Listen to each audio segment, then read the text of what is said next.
BJP की राज्यसभा सांसद रेखा शर्मा का एक बयान खूब बवाल मचा रहा है। हरियाणा में रेखा शर्मा के बयान पर बवाल बढ़ता जा रहा है। विवाद काफी ज्यादा हो गया है। दरअसल पूर्व सीएम स्वर्गीय भजनलाल को उन्होंने बदमाश कहा था। बीजेपी विधायक रणधीर पनिहार ने इस पर कड़ी आपत्ति जताई है। सीएम सैनी तक कहा कि बात लेकर जाएंगे। पूर्व सीएम के बेटे चंद्रमोहन ने लीगल नोटिस भी रेखा शर्मा को भेजा है। नलवा से बीजेपी के विधायक रणधीर पनिहार जिन्होंने इस पर आपत्ति जताई है। स्वर्गीय भजनलाल के बारे में बदमाश की संज्ञा देना कहा कि गलत है। वो देश प्रदेश के जाने माने नेता थे। ये कांग्रेस बीसी सेल के जो उपाध्यक्ष है उनकी तरफ से कहा गया। स्वर्गीय भजनलाल ने 36 बिरादरी के लिए हमेशा काम किया है।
तो रेखा शर्मा जो कि बीजेपी की राज्यसभा सांसद हैं, उन्होंने पंचकुला में बकायदा मंच से पूर्व सीएम स्वर्गीय भजनलाल को लेकर ऐसे शब्दों का इस्तेमाल किया। जब वो ऐसा संबोधन कर रही थी, मंच पर तमाम पार्टी के बड़े चेहरे थे। खुद मुख्यमंत्री नायब सिंह सैनी मंच पर मौजूद थे। नलवा से बीजेपी विधायक रणधीर पनिहार जी हमारे साथ फोन लाइन से जुड़ गए हैं। सबसे पहले बहुत बहुत स्वागत है आपका लिविंग इंडिया न्यूज पर।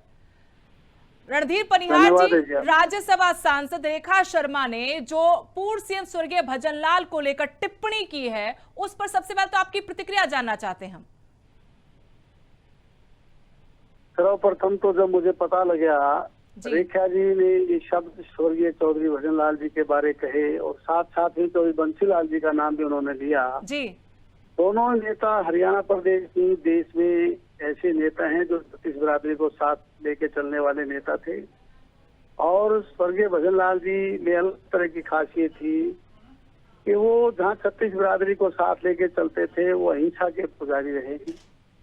आप जानते हैं बिश्नोई समाज से संबंध रखने वाले वो 36 बिरादरी के ऐसे नेता गुरु जम्बेश्वर भगवान को आदर्श मानते हैं।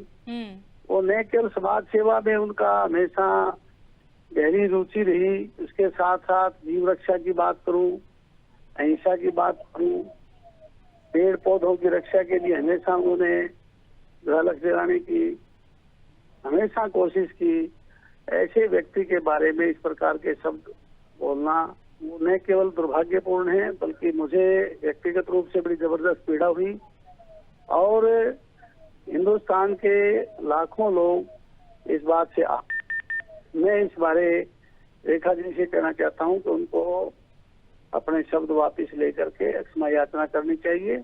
और मैं इस बारे में आज शाम को माननीय प्रदेश के मुख्यमंत्री जी से और बड़ौली साहब से और प्रदेश के हमारे जो प्रभारी हैं सतीश पूनिया जी से भी मुलाकात करूंगा। मेरा प्रयास है कि मैं दिल्ली में केंद्रीय नेतृत्व जैसे खट्टर साहब से मिलकर के भी मैं अपनी बात रखने की पूरी कोशिश करूंगा। रणधीर पनिहार जी, ठीक है, आप अपनी बात अपनी पार्टी के मंच पर रखेंगे, पार्टी लेवल पर इसको जहां तक ले जा सकते लेकर जाएंगे। लेकिन आप लोगों ने भी ये वीडियो देखी होगी जिसमें ऐसा रेखा शर्मा की तरफ से कहा गया। उस मंच पर मुख्यमंत्री खुद मौजूद है, पार्टी प्रदेश अध्यक्ष भी हैं, बंतो कटारिया हैं, पंचकुला के जिला अध्यक्ष हैं। कमी किसकी रह गई? अब उन्हीं के सामने शिकायत का क्या फायदा है? जब वो वहां बैठे थे तब तो किसी ने टोका नहीं, और लीगल नोटिस बकायदा चंद्रमोहन बिश्नोई की तरफ से भेजा गया, उसका भी अभी तक कोई जवाब नहीं आया।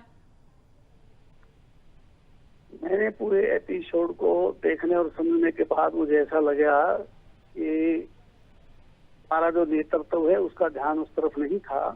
अगर ध्यान रखा तो मैं समझता हूं कि माननीय मुख्यमंत्री जी और हमारे पार्टी के वरिष्ठ नेता उनके सिंधियाए से बात जी। मैं आशा और विश्वास के साथ कह सकता हूं कि 100% इस बात पर एक्शन होगा। रेखा शर्मा जी बंसीलाल का नाम लेते हुए तो हिचक गई, लेकिन भजन लाल जी को लेकर उन्होंने सीधे सीधे बोल दिया कि बदमाशी करते थे। क्या उनको याद आ गया किरण चौधरी वहां है और कुलदीप बिश्नोई का परिवार याद नहीं रहा उनको? क्या अलग थलग कर दिया गया बिश्नोई परिवार को बीजेपी ने? नहीं, ऐसा नहीं है। भारतीय जनता पार्टी में चौधरी कुलदीप बिश्नोई और उसके परिवार की बहुत अहमियत और इज्जत है। उनके बल पे ही मैं भी एक विधायक के रूप में चुनाव लड़ पाया और विधानसभा में पहुंच पाया जी। आप समझते हैं कि कुलदीप बिश्नोई न केवल हरियाणा प्रदेश बल्कि उत्तरी भारत के बड़े नेताओं की श्रेणी में है और भारतीय जनता पार्टी ने समय समय पर उनको उनकी ड्यूटी लगा करके पार्टी की मजबूती के लिए भेजने का काम किया। जैसे राजस्थान में सह प्रभारी बना करके उनको भेजा और प्रदेश में जबरदस्त सीटें भारतीय जनता पार्टी के पक्ष में जीत करके यहाँ सरकार बनाने का जो काम हुआ, चौधरी कुलदीप बिश्नोई का उसमें अहम योगदान था। ये पार्टी मानती है। लेकिन कुलदीप बिश्नोई जी की तरफ से कोई बयान नहीं आया। चंद्रमोहन बिश्नोई ने लीगल नोटिस भेज दिया, मीडिया में आकर भी खुलकर कह रहे कि ये बर्दाश्त नहीं होगा। इससे पहले पूर्व सीएम वर्तमान में केंद्रीय मंत्री मनोहर लाल ने भी कुछ ऐसी टिप्पणी की थी स्वर्गीय भजनलाल को लेकर जिस पर नाराजगी आई थी कुलदीप बिश्नोई की भी, लेकिन इस बार चुप्पी क्यों है? नहीं, ये कहना गलत है कि माननीय खट्टर साहब ने कभी भजनलाल जी के खिलाफ कोई शब्दों का इस्तेमाल किया। मैं ये नहीं मान सकता। कभी भी मैंने तो यह वीडियो कभी नहीं सुना जिसमें स्वर्गीय भजनलाल जी का नाम लेके कोई टिप्पणी की गई हो। मैंने मनोहर लाल खट्टर जी के भाषण में अनेकों बार सुना है, चाहे फतेहाबाद की रैली के रूप में मैंने देखा, मैंने आदमपुर की रैलियों में देखा, सत्सा में देखा, अनेक जगह हरियाणा प्रांत की रैलियों में जो भजनलाल जी का गुणगान उन्होंने हमेशा किया है। भजनलाल जी को बड़ी कीमत समझते हैं और आदर करते हैं। न केवल खट्टर साहब बल्कि सारी भारतीय जनता पार्टी के लोग बहुत आदर की दृष्टि से भजनलाल जी को देखते हैं। इस बात का मैं खुद गवाह हूँ। और कुलदीप बिश्नोई जी ने कभी भी खट्टर साहब की ऐसी कोई बात होती तो उनको कभी भी मेरी और चौधरी कुलदीप बिश्नोई की अनेकों बातें होती है, परंतु उन्होंने कभी इस बार की। आप तो बहुत करीबी हैं उनके, आपसे ज्यादा करीबी कौन होगा? इस पूरे एपिसोड पर उन्होंने आपसे बातचीत की होगी, कुछ कहा होगा आपको? किसने? जो अभी रेखा शर्मा जी ने टिप्पणी की है उस पर कुछ कहा कुलदीप बिश्नोई जी ने आपको? चौधरी कुलदीप बिश्नोई जी कभी भी कच्ची राजनीति नहीं करते, ना ही कोई दुर्भावना से कोई बात करते हैं जी। मैं ये कह सकता हूँ इस वक्त वो विदेश में है, अमेरिका में है, कई दिन से गए हुए हैं जी। और जहाँ तक मैं समझता हूँ कि हरियाणा प्रदेश और देश भर के लोगों में ये जो चिंता बनी हुई है ये उनकी खुद की लोगों की सोच है, उनका सबका विजन है और सबका लगाव था। उसी कड़ी में मैं भी कल भी मैंने आज भी यही बात कहता हूँ कि रेखा जी को लोगों की भावनाओं के अनुरूप इस बात पर अपनी बात को वापस ले लेनी चाहिए। जिस पंचकुला में रणधीर बनियाड़ जी, जिस पंचकुला में खड़े होकर रेखा शर्मा जी ने, वो प्रदेश के हित में भी है, जिस पंचकुला में खड़े होकर रेखा शर्मा जी ने स्वर्गीय भजनलाल के बारे में ये बात कही, वो पंचकुला किसकी बदौलत है? क्या बीजेपी के नेता नहीं जानते? उनको याद दिलाने की जरूरत है क्या? नहीं, मैं समझता हूँ ये आप जो बात कहते हैं इसमें कोई संदेह नहीं है। भजनलाल जी केवल पंचकुला की बात नहीं, वो हरियाणा प्रांत में 3 बार प्रदेश के मुख्यमंत्री रह करके उन्होंने 36 बिरादरी के लोगों की सेवा की है जी। और आज इस दुनिया में नहीं है। वो हिंदुस्तान में भी कृषि मंत्री और पर्यावरण मंत्री के रूप में रह करके उन्होंने सेवाएं की, अन्य पदों पर रह करके उन्हें हर संभव ये प्रयास किया। देश की प्रगति में, प्रदेश की प्रगति में उनका अहम रोल है और मैं समझता हूँ कि आज भजनलाल जी के जो अनुयायी हैं उनको पीड़ा है, मुझे भी पीड़ा है। मैंने फिर दोहराने की आवश्यकता नहीं समझता, मैं जाकर के बातचीत अवश्य करूंगा। बहुत बहुत शुक्रिया रणधीर पनिहार जी, लिविंग इंडिया न्यूज से बातचीत करने के लिए। नलवा से बीजेपी विधायक और कुलदीप बिश्नोई के बेहद करीबी रणधीर पनिहार, इन्होंने कहा कि मुझे पीड़ा है, मेरे साथ साथ लाखों और कार्यकर्ताओं को, बिश्नोई परिवार से जुड़े लोगों को पीड़ा है।